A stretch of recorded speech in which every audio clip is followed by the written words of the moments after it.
कक्षा 6-7 विषय हिंदी कार्यपत्रक 96। निम्नलिखित गद्यांश को पढ़कर समझ विकसित कीजिए। तो ये आपका गद्यांश दिया है, इस गद्यांश को जो है पढ़ के आप लिखना है। हम अरुणा के पिताजी को सलाह देंगे कि अभी अरुणा उम्र पढ़ने की है, इसलिए आपको शादी का ख्याल छोड़ देना चाहिए।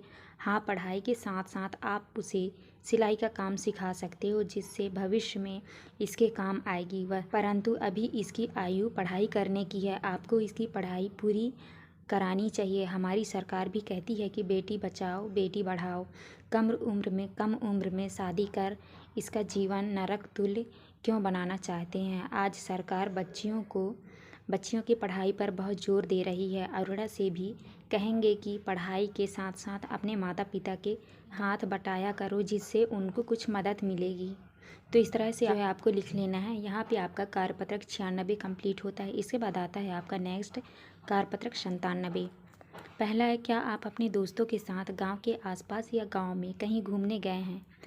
अपने अनुभव शब्दों में लिखे। तो आपको लिखना है, हम एक बार संवालिया के दर्शन करने गए थे। वहाँ देखा बहुत सारे लोग दर्शन के लिए दूर दूर से आए हुए थे।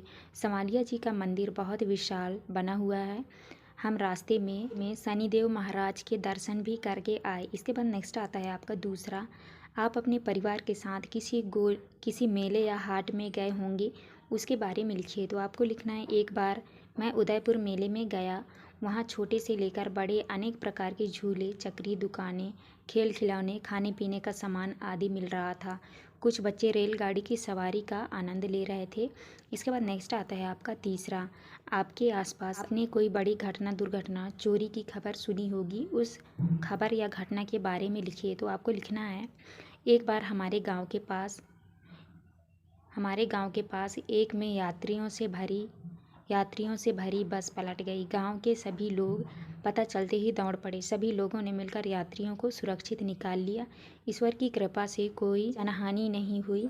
घायलों को तुरंत उपचार हेतु अस्पताल पहुंचाया गया। क्रेन मंगवाकर बस को बाहर निकाला गया और सही करवाने हेतु कारखाने में भेज दिया।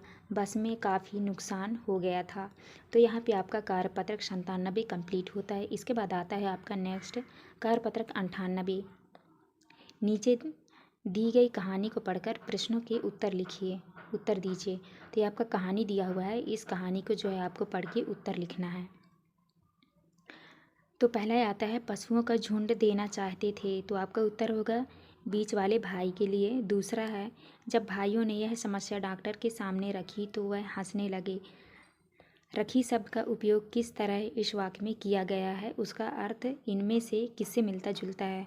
तो आपका सही उत्तर हो जाएगा प्रस्तुत की। इसके बाद नेक्स्ट आता है आपका तीसरा, इस कहानी का उचित शीर्षक लिखिए।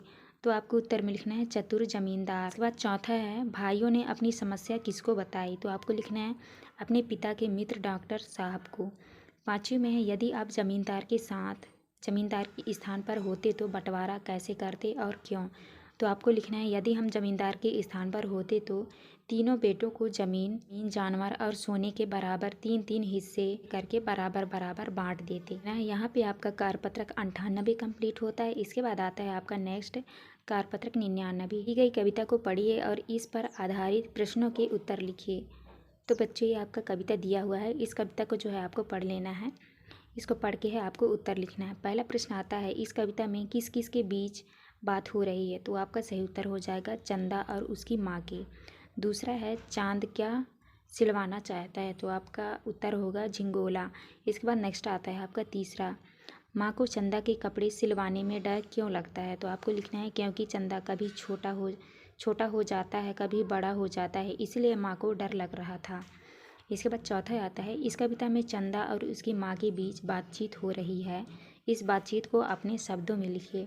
तो आपको उत्तर में लिखना है, एक चंदा ने हट पकड़ ली और अपनी माँ से बोला है, माँ तुझे रात को सर्दी लगती है, इसीलिए मेरे लिए एक झिंगोला सिलवा दो। मैं रात में ठिठुरता हुआ बड़ी मुश्किल से अपनी यात्रा पूरी करती हूँ। तब माँ ने कहा, तुम्हारी बात ठीक है, पर डर इस बात का है कि कभी तुम एकदम छोटे हो जाते हो, कभी बड़े हो जाते हो, इसलिए तुम्हारी नाप ली जा सकती है। तो इस तरह से आपको जो है कर लेना है। यहाँ पे आपका कार्यपत्रक 99 कंप्लीट होता है। इसके बाद नेक्स्ट आता है आपका कार्यपत्रक 100।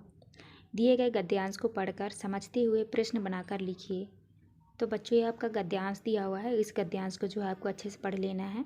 इसके बाद जो है आपको उत्तर लिखना है। पहला है, उपर्युक्त गद्यांश में गिल्लू शब्द किसके लिए प्रयुक्त हुआ है, इस प्रकार आप भी प्रश्न बनाइए। तो पहला है आपका, गिल्लू शब्द किसके लिए प्रयुक्त हुआ है, तो ये पहला प्रश्न हो गया। फिर तीसरा प्रश्न में है, गिलहरियों के झुंड का नेता कौन बना हुआ था। फिर चौथे में है, लेखिका के खाना खाने के लिए बैठने पर गिल्लू कहाँ बैठ जाता है। फिर नेक्स्ट है आपका, लेखिका ने उसे कहाँ बैठना सिखाया। इसके बाद नेक्स्ट प्रश्न आता है आपका प्रश्न क्रमांक 6वां, गिल्लू की प्रिय खाद्य वस्तु क्या थी, तो आपका उत्तर हो जाएगा काजू। इसके बाद 7वां है, आप भी प्रश्न संख्या 6 की तरह 2 प्रश्न बनाइए। पहला है, गिल्लू नाम दिया गया है। दूसरे में है, चिड़ियों को, गिलहरी को, बाज को, मोर को। नेक्स्ट है, गिल्लू लेखिका थाली में से उड़कर खाता था, चावल, चने, बाजरा, मूंग। तो इस तरह से आपको कर लेना है। यहाँ पे आपका कार्यपत्रक 100 कंप्लीट होता है। इस वीडियो में जो है हमने 96 से लेके 100 तक का पूरा सॉल्यूशन दे दिया है। वीडियो अच्छी लगी तो प्लीज़ हमारे चैनल को लाइक एंड सब्सक्राइब करिएगा। मिलते हैं आप नेक्स्ट वीडियो में।